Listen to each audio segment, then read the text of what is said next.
अस्सलाम वालेकुम नाजरीन, मैं हूं जरार हैदर और आप देख रहे हैं पाक अफेयर्स। इस वक्त हम मौजूद हैं मोहसिन पाकिस्तान डॉक्टर अब्दुल कदीर खान के जनाजे पे और हमारे साथ मौजूद हैं शहीद हैदर सियालवी। उनसे जानते हैं कि मोहसिन पाकिस्तान का मिल्लत इस्लामिया पे एक बहुत बड़ा एहसान है।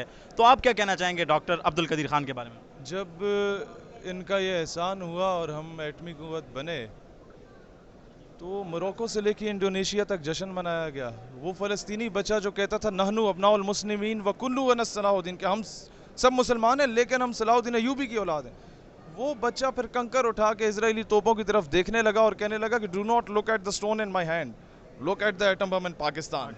मेरे हाथ से कंकर ना देखो, पाकिस्तान से मौजूद उस एटम बम ਨੂੰ देखो। फिर एक बरतानिया से मुझे पाकिस्तानी की call I, he told me कि यार एक फ़लस्तीनी था, बड़ा कंजूस था, लेकिन वहाँ सारे मुसलमान मुल्कों के जो लोग थे, नौकरियाँ करते थे, पढ़ाई करते थे, वो नमाज़ पढ़ते थे इकट्ठे। तो उसने कहा जी कि जुमात के बाद, जुम्मे के बाद मैं मुफ्त सबको मिठाई तकसीम करूँगा। पैलेस्टाइन स्वीट्स के नाम से दुकान थी। तो कहते हैं मैंने कहा शायद फ़लस्तीन आज़ाद हो गया, क्या हो गया, देखते हैं क्यों ये कंजूस आदमी मुफ्त मिठाई तकसीम कर रहा है। कहते हैं बाद में मैंने देखा जब ये लोग इसको मिल रहे थे और सबको मिठाई देते हुए कहता था मुबारक हो, पाकिस्तान ने एटमी कुव्वत का कामयाब तजर्बा कर लिया। आज हम दुश्मन की आंखों में आंखें डाल के जब उसे कह सकते हैं कि हम तुम्हें अड्डे नहीं देंगे, यहाँ से दफ़ा हो जाओ। आज अगर हम लोग दुश्मन को टांग पे टांग रख के पहले एक सुपर पावर को अफगानिस्तान में शिकस्त देते हैं, फिर दूसरी सुपर पावर को अफगानिस्तान में शिकस्त देते हैं, तो उसके पीछे अगर कोई रूहानी कुव्वत के बाद कोई कुव्वत मौजूद है तो ये डॉक्टर अब्दुल कदीर खान की दी हुई कुव्वत मौजूद थी। It is because of him. तो देखना सिर्फ ये है कि ऐसी हस्तियों के सिर्फ जनाजों में ही खराज तहसीन पेश किया जाएगा, उसके बाद उन्हें तमगे दिए जाएंगे। जब जिंदा थे तो ये कहते थे कि मेरे पास वो फार्मूला है कि कोल के ज़रिए जो मैं इलेक्ट्रिसिटी प्रोड्यूस करूंगा वो 30 साल तक ईरान जैसे मुल्कों को हम लोग मुफ्त में दे सकते हैं बिजली, पाकिस्तान के अलावा।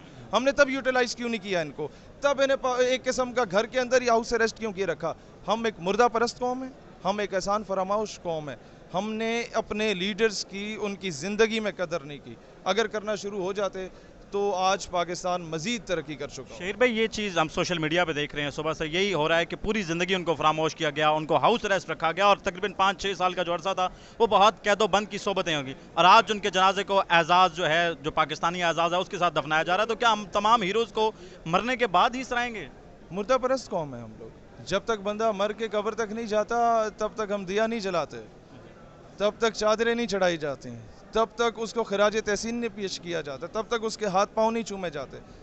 हम लोग अगर ज़िंदगी की कदर करना शुरू कर जाएं तो पाकिस्तान कभी दुनिया में किसी के आगे भीख ना फांगे, किसी के आगे झोली ना फैलाए। शेर भाई, जो डॉक्टर अब्दुल कदीर खान की शख्सियत है वो सिर्फ पाकिस्तानी कौम के लिए बल्कि पूरी मिल्लत इस्लामिया के लिए एक बहुत मौसनियत का दर्जा रखती है, तो उस पर हम चाहेंगे आप देखें, आपकी पूरी दुनिया की नज़रें एक गरीब और मकरूज कौम की तरफ हैं, पाकिस्तान की तरफ क्यों है?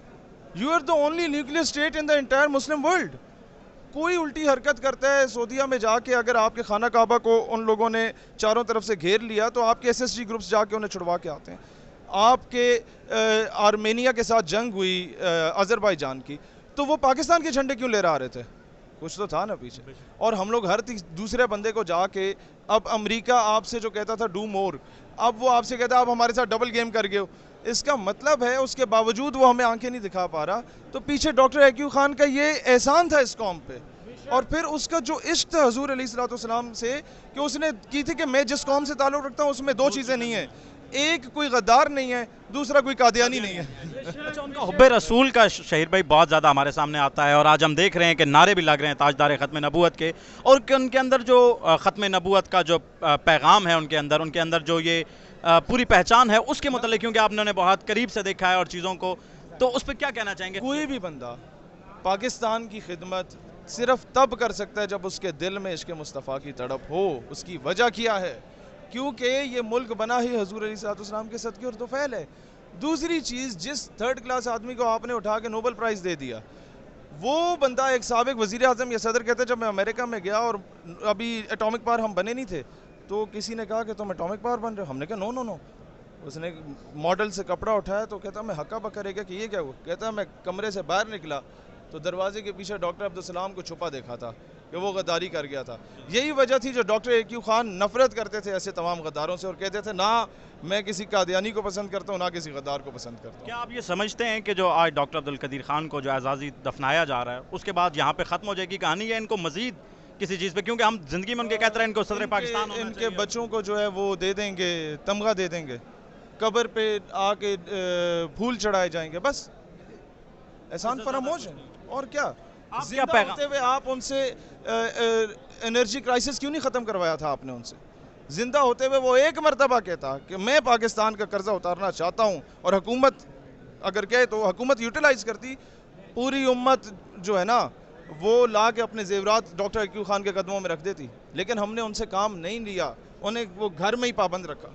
ہم نہیں. پیغام، آخری پیغام ڈاکٹر عبدالقدیر خان کی شخصیت، لوگ جب تک زندہ ہیں ان کی قدر کرو، ورنہ اس طرح کے لوگ بار بار نہیں آتے.